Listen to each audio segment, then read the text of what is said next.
Olá, gente, bom dia! Estamos mais uma vez aqui juntos para poder fazer a nossa escola bíblica dominical. Estamos aqui hoje porque, por orientação do nosso pastor e por conveniência, nessa semana é uma semana de carnaval, algumas pessoas estão indo viajar, então não estamos fazendo na nossa unidade, na nossa igreja. Estamos fazendo online, mas eu acredito que para a obra do Senhor vai dar tudo certo. O nosso tema dessa semana, gente, é o ministério de Jesus. Como eu falei lá na segunda-feira, é muita ousadia nossa falar do ministério do nosso Salvador, não é mesmo? Mas eu acredito que a gente vai conseguir orientação para que possa falar um pouco do ministério desse grande homem que foi Jesus Cristo. Bom, de início, ele traz um entendimento do que é um ministério. E a gente sabe que assim, ministério é como se fosse um chamado, né? Ele pede até para a gente ler Mateus 20 e 28, eu vou ler para vocês, Mateus 20 e 28, para a gente entender parte desse ministério de Jesus. Deixa eu aqui, já estou chegando, Mateus 20, 28. Olha o que diz lá. Vamos ver aqui. Tal como o Filho do Homem que não veio para ser servido, mas para servir e para dar sua vida em resgate de muitos. Pronto, aí a gente tem um resumo do ministério de Jesus Cristo. Ele veio para servir e não para ser servido. Na verdade, o propósito de vinda de Jesus era para salvar a humanidade, a gente sabe disso. A humanidade caiu com Adão, lá no início do Gênesis, né? E foi necessário que um outro homem, guiado por Deus, viesse. Deus deu o próprio Filho dele, que foi Jesus Cristo, para que pudesse vir e dar salvação a todos nós. Amém?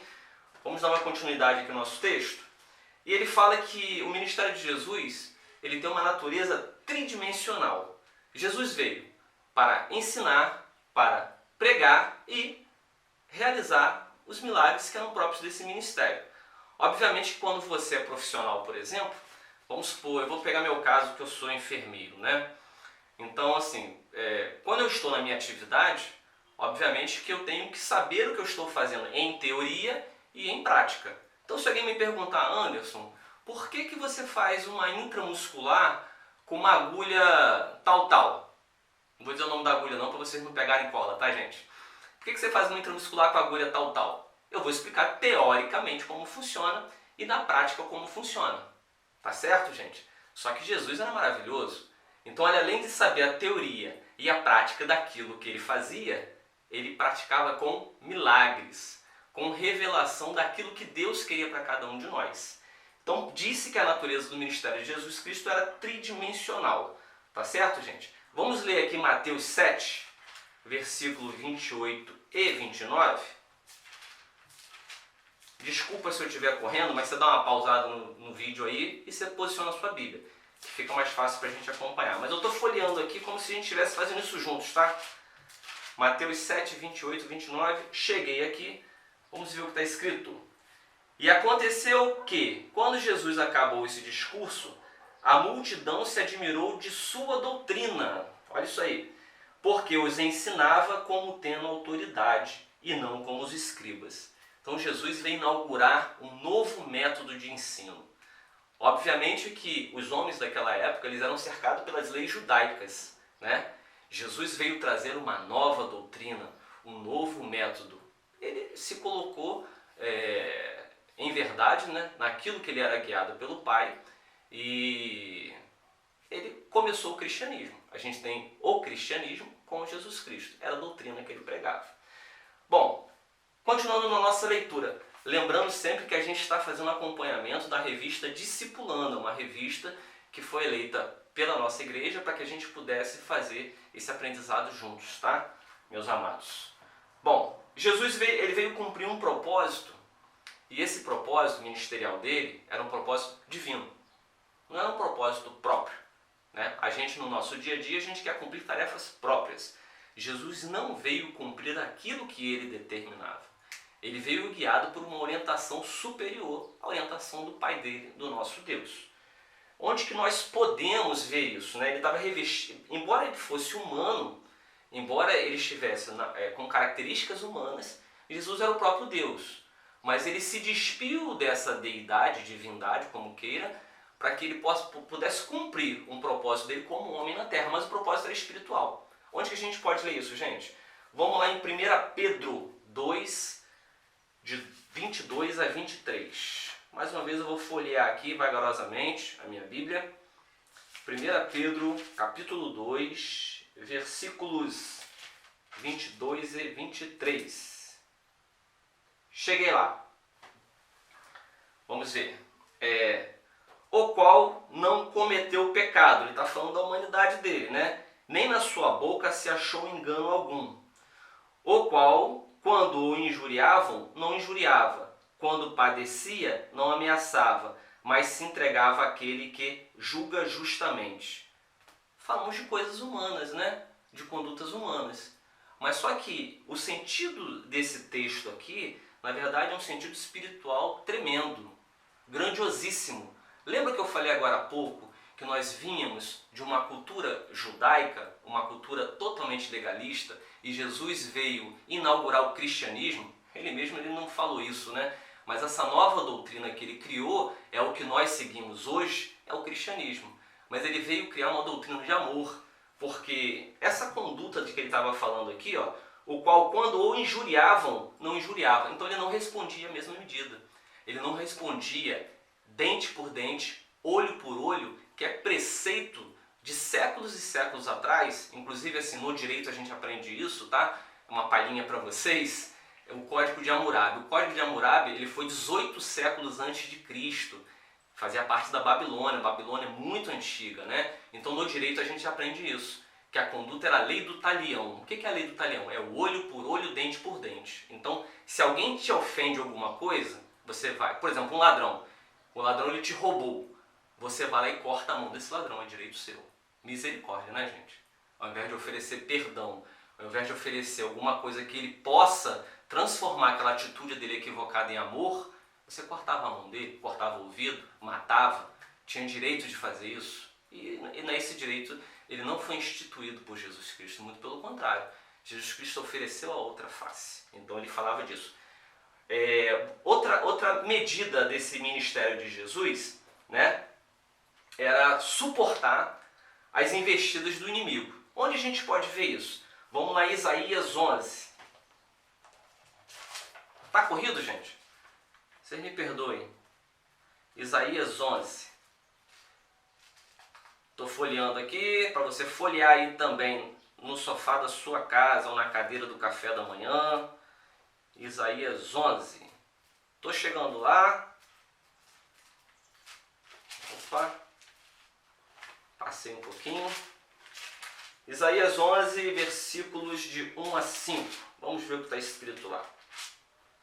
Isaías 11, versículos de 1 a 5. Bom, nós estamos falando aqui de toda a investida do inimigo contra ele, contra Jesus. Vamos ver. E brotará um rebento do tronco de Jessé, um renovo que frutificará, brotará das suas raízes. E repousará sobre ele o Espírito do Senhor, o Espírito da sabedoria, do entendimento, do conselho, do poder, o Espírito do conhecimento e do temor do Senhor. E ele fará entender com diligência o temor do Senhor, e não julgará segundo a vista dos seus olhos, nem repreenderá pelo que ouvirem os seus ouvidos. 4. Mas sim julgará com justiça aos pobres, e repreenderá com equidade aos mansos da terra, e ferirá a terra com a vara de sua boca, e com o espírito dos seus lábios matará o ímpio. E será a justiça o cinto dos seus lombos, e a fidelidade o cinto dos seus rins. Na verdade, toda essa descrição que é feita aqui, Isaías está fazendo uma profecia da vinda de Jesus e como Jesus será. Na verdade, toda investida do inimigo vai encontrar portas fechadas, vai encontrar uma barreira inabalável para poder penetrar na alma deste homem Jesus. Por quê? Porque ele se reveste de toda a segurança que o Pai dá a ele. Todo aquele propósito que Deus, provavelmente, ele como um pai dele, lá no céu, quando ele aceitou a missão de vir à terra, o pai dele falou assim: eu vou te dar todo esse revestimento, toda essa tranquilidade para você estar lá. Basta que você use esse revestimento, essa tranquilidade. Não é isso que a gente aprende? Que a gente tem que usar da nossa autoridade para que a gente possa expulsar demônios, que a gente tem que usar da nossa autoridade para que a gente possa expulsar doenças. A capacidade de expulsar demônios ela foi dada para você com autoridade. Você tem essa autoridade. Porque o próprio Jesus disse, né, que se você crer, fará obras maiores ainda do que ele fez. Então, se ele expulsou demônios, se ele curou doenças, né, se ele fez milagres, obviamente que todas essas atitudes de Jesus não eram centradas na pessoa dele. Nós centralizamos as nossas atitudes na pessoa de Jesus. Ele não centralizava na atitude dele. Ele fazia isso por um bem universal, por um bem coletivo. Esse caminho é muito interessante, tá, gente? Porque quanto mais egoísta nós formos nas nossas atitudes, provavelmente menos passos nós vamos dar em direção ao reinado celestial de Deus. Amém? Bom, passado esse momento espiritual, ele se concretizou no Calvário, quando Jesus disse, está consumado. Então, o ministério espiritual de Jesus foi consumado. Ele cumpriu essa tarefa dele. Mas existia um ministério, gente, que era um ministério humano. O ministério da atividade, daquilo que ele fazia como ser. Ele sentiu fome, ele sentiu sede. Ele construía objetos de madeira, filho de José, o carpinteiro. Então, assim, como ele transformou a história de Adão pecador para um primeiro homem pecador, Adão, como o segundo homem livre do pecado, podendo te livrar do pecado. Vamos dar uma lida em Romanos 5, de 10 a 11. Romanos, capítulo 5, de 10 a 11. Chegou lá? Capítulo 5, de 10 a 11. Olha o que está escrito aqui, gente. Porque se nós, sendo inimigos, fomos reconciliados com Deus pela morte do seu Filho, muito mais estando já reconciliados, seremos salvos por sua vida. E não somente isto, mas também nos gloriamos em Deus por nosso Senhor Jesus Cristo, pelo qual agora havemos recebido a expiação. Quer dizer, Jesus ele conseguiu desfazer aquilo que Adão permitiu no paraíso. Adão permitiu a queda. Jesus nos levantou, nos colocou à disposição de Deus para ser chamados filhos do Pai. Então ele conseguiu desfazer todo o embaraço do inimigo, dando a você, dando a mim a libertação necessária. Ele ensinou para a gente, um amor sacrificial, né? E nos colocou a par de um ministério que é o ministério do amor. O ministério global de Jesus é um ministério de amor. Então essa revista ela termina, a gente pode ler lá Marcos 16:15, para que a gente possa entender a característica humana. Obviamente que falar de humanidade e espiritualidade com Jesus Cristo é a gente estar mesclando as duas coisas ao mesmo tempo. Que o ministério é um só. Isso também eu posso trazer de experimentação lá do direito, porque no direito a gente fala o seguinte: quando você vai para um ato processual, tá? Esse ato processual, quando ele começa, na primeira audiência, que seja de conciliação, até o último ato processual, nós dizemos que é uma audiência una, desde o começo até o fim. Tá? Então a pessoa fala assim, quando que vai ter outra audiência? Não é a outra audiência, é a mesma audiência, é a continuidade da audiência. Então o ato processual é um só. Ele é subdividido em várias etapas, mas é um ato só. A atitude de Jesus Cristo conosco foi um só, o de salvação. E a gente subdivide essa informação em várias etapas da vida de Jesus Cristo. Mas o ato dele foi sacrificial de amor, para nos dar liberdade. A gente pode ver isso em Marcos 16:15. Deixa eu chegar lá para a gente ler isso juntos. Marcos 16:15. Estou meio devagar aqui. Marcos 16 é o último capítulo de Marcos, no versículo 15. Vamos lá? Ele disse, ide por todo mundo e pregai o evangelho a toda criatura. Bom, esse é o conselho de amor que Deus deixa no seu ministério. Embora ele não esteja mais vivendo aqui, como ele viveu em Jerusalém, naquela época que ele caminhou com as pessoas, ele está vivo, ele está entre nós. E uma das coisas que ele te pede a mim, pede a qualquer outra pessoa que ama esse amor em Cristo, é que você vá e leve o evangelho a toda criatura. Nós assim estamos terminando essa parte ilustrativa da nossa escola bíblica de hoje. mas eu queria dar um mergulho mais profundo com vocês, porque falar do ministério de uma pessoa, sem falar do local e sem falar das motivações que essa pessoa possa ter, é meio que a gente não entender o cenário. Então nós vamos nos reportar mais ou menos nesse mapa, grosseiramente assim, eu desenho o mapa, tá podendo ver aí, gente? Dá uma olhadinha melhor, ver se vocês conseguem ver. Então nós temos aqui um mapa do velho continente. Então o que eu quero trazer para vocês? Eu quero trazer um entendimento local para que você possa entender por que Jesus veio justamente naquela época, naquele momento. Então se nós pegarmos a história de Jerusalém, ela foi destruída não uma vez, não duas vezes, foram várias vezes destruídas, né? Mas 4 vezes que ela foi destruída marcam bastante a história dos judeus, dos hebreus, depois judeus, obviamente. A primeira destruição está em Daniel 1:1, que foi a queda para a Babilônia, mais ou menos cerca de 580 anos antes de Cristo. Consulta lá depois, o livro de Daniel é riquíssimo nesse aspecto. Tá? Logo depois, a Babilônia caiu para o Império Medo-Persa, né? Não sei se eu estou falando certo, mas vocês vão entender. Lá pelo ano 515 a.C. Logo depois, mais à frente, quer dizer, foram várias dominações e Jerusalém sempre sendo reconstruída, relevantada, mas caía para outros povos. Mais ou menos no ano 315 a.C., caiu para Macedônia. E Macedônia tem uma importância histórica, inclusive nos livros de história mesmo, se você for buscar, porque um dos grandes líderes da Macedônia foi Alexandre o Grande. Tá certo, gente? E, por fim, mais ou menos no ano de 37 a.C., nós tivemos a dominação romana. Agora, observe comigo no mapa aqui. Se você puder dar uma olhada, nós temos a África aqui embaixo, nós temos a Ásia, que é o continente amarelo, né? Aqui embaixo vai ter Oceania, não fiz Oceania, mas eu posso até fazer aqui uma Oceania aqui, ó.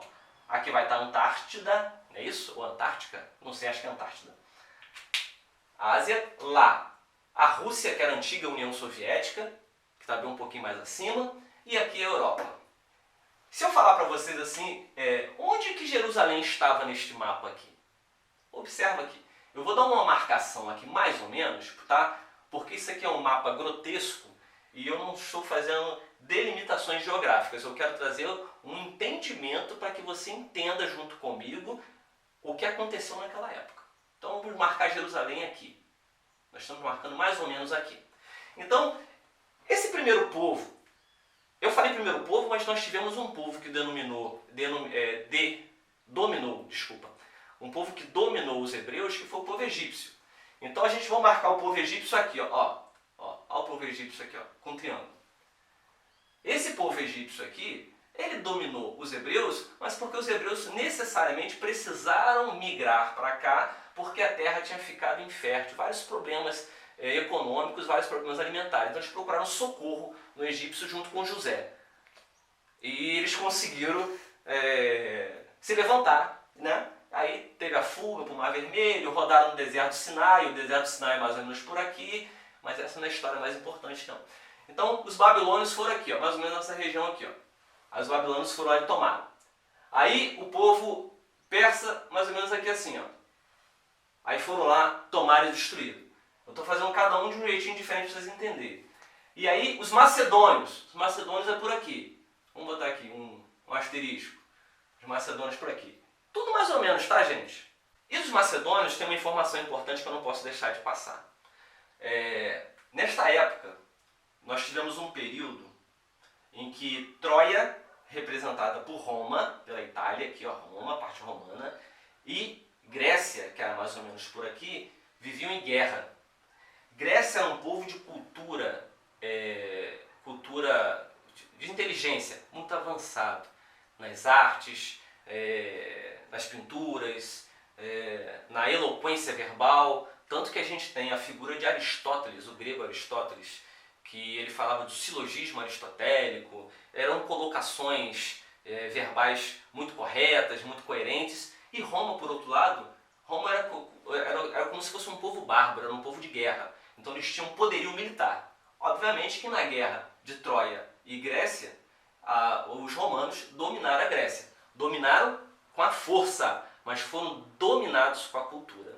Então Alexandre o Grande, pelo seu pai, ele aprendeu toda a cultura grega. E a cultura grega é uma cultura de enaltecer uma sociedade, de fazer crescer uma sociedade, de democracia. Tanto que se fala muito da democracia ateniense, lá no passado. Tá? Isso não importa muito pra gente não. O que importa é o seguinte, quando Alexandre dominou Jerusalém, ele levou toda uma cultura grega.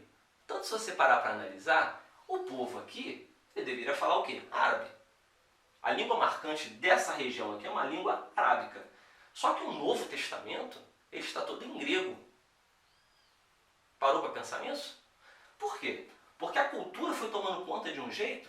Os prédios, as construções, as estátuas, eram tudo regimes, memórias de uma história grega que houve em Jerusalém. Ok, gente? Só que os macedônios não aguentaram o poderio romano. E Roma, vamos botar aqui uma outra forma geométrica, vamos botar um risco, forma geométrica do romano aqui. E Roma dominou em cerca de 40 anos antes de Cristo essa região, tanto que quando Jesus nasceu, vocês têm Jesus com o ministério dele, né? Vocês têm informação de Pôncio Pilato, você tem informação de romanos, Paulo era um soldado romano, então Roma estava dominando essa época aqui. A história, ela se envolve não só pela condição geográfica dela, mas também como econômica. Percebam vocês que, para se chegar, a Europa estava se desenvolvendo muito mais do que outras regiões. A Europa era um local bem desenvolvido. As navegações começaram com aqui, as grandes navegações, os grandes barcos, né? As conquistas de outros continentes passavam pela Europa. Só que a Europa precisava buscar fontes de riqueza em outros lugares. Roma precisava buscar fontes de riqueza em outros lugares. E nós tínhamos aqui, não sei se vocês lembram na Bíblia, eu não vou lembrar a passagem agora não, mas vocês vão lembrar. A rainha de Sabá, quando ela foi visitar Salomão, ela saiu da África. Provavelmente de um reino etíope, que era mais ou menos nessa região aqui, vamos botar assim, né? Então, nós tínhamos aqui riquezas minerais na África, como nós temos hoje ainda. Nós temos muitos depoimentos de que a África, ela é considerada um continente abandonado para que o homem ocidental, o europeu ocidental, possa dizer que lá não tem nada, mas a África é riquíssima. A gente não sabe a dimensão da riqueza da África. Por quê? Porque os livros, as informações veiculam uma África pobre. Obviamente que existe um povo que sofre bastante na África, mas a gente falando de região geográfica, ela é riquíssima, tá bom?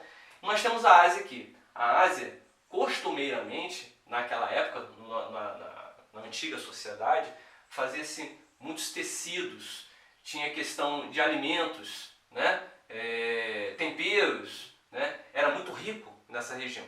Para que se trouxesse essas riquezas para a Europa, tanto da África quanto da Ásia, nós tínhamos que passar, perceberam aí? Ó, para que essas riquezas, tanto da África quanto da Ásia, para que pudesse passar para a Europa, por quê? Porque a navegação que estava sendo construída ainda não tinha barcos suficientes para que pudesse dobrar esse cabo, que é um cabo aqui, eu esqueci o nome do cabo, não convém, mas é um lugar muito perigoso. Cabo da Boa Esperança? Não sei se é Cabo da Boa Esperança, não sei. Pesquisa depois lá, gente. É um lugar muito perigoso, então não tínhamos grandes embarcações para isso. Os barquinhos que viajavam aqui, você vai ver Paulo teve viagem por aqui, eram embarcações pequenas, elas não conseguiam enfrentar alto mar. Então precisava que todo o transporte de mercadorias fosse feito por aqui. E passava por onde? Passava necessariamente por Jerusalém, por essa região aqui. Por quê? Aí você fala assim, não, mas poderia passar cá por fora. Não passaria por fora, que o povo caldeu, o povo sírio, eram povos bárbaros, eram povos que causavam medo, eles arrancavam a cabeça mesmo. Então era muito mais fácil você passar por um povo mais pacífico e perto do mar, porque provavelmente você teria fontes de água, fontes de alimentação, teria um clima mais suave para que você pudesse transportar essas mercadorias para cá. Por isso que essa luta contra Jerusalém foi tão marcante. Jesus precisava vir num lugar em que ele pudesse pacificar, para que ele pudesse trazer amor. Compreenderam, gente? Eu não sei se eu aprofundei demais a questão, se não era para isso, mas assim, para a gente entender toda essa questão geográfica, precisava ter esse entendimento aqui. Porque o local, simplesmente, Jesus poderia ter nascido aqui, ó. Não poderia? Jesus não poderia ter nascido aqui? Poderia ter nascido aqui? Qualquer lugar. Por que ele veio aqui? Porque isso aqui era uma panela de pressão. Era uma bomba a explodir a qualquer momento. Jesus precisava vir num local em que ele pudesse determinar que o amor fosse a moeda de troca para todas as situações. Não somente o dinheiro, não somente as mercadorias, não somente a arrogância, a ignorância e a truculência dos povos bárbaros. Mas não. A medida exata de todas as coisas era o amor. Tá bom, gente? Então acho que para a gente encerrar a nossa aula de hoje, fica essa mensagem aí. Procura, não fica só no meu entendimento, porque a história está aberta para todos na internet, nos livros. Nós estamos terminando aqui a nossa Escola Bíblica de hoje e eu queria orar com vocês para que a gente pudesse entregar esse momento. Sabendo que semana que vem nós vamos estar juntos, tá? Lembrando mais uma vez, em nome de Jesus. Feche seus olhos para que a gente possa orar. Meu Deus, obrigado pela oportunidade de servir mais uma vez nesse instante, Pai. Sabemos que muito do que foi dito aqui, meu Deus, possa ter vindo do meu coração. Então, Pai, retira isso da mente das pessoas, meu Deus. Faça com que a Tua palavra que seja penetrada no coração e na mente do povo, meu Deus. Que o Seu sopro de vida, através da Sua palavra, seja o remédio necessário, seja o arcabouço necessário, seja o horizonte que todos eles procuram. Então eu te peço mais uma vez, meu Deus, seja conosco, guiando-nos dia após dia nessa jornada, em nome de Jesus. Amém. Obrigado, gente. Tchau, tchau.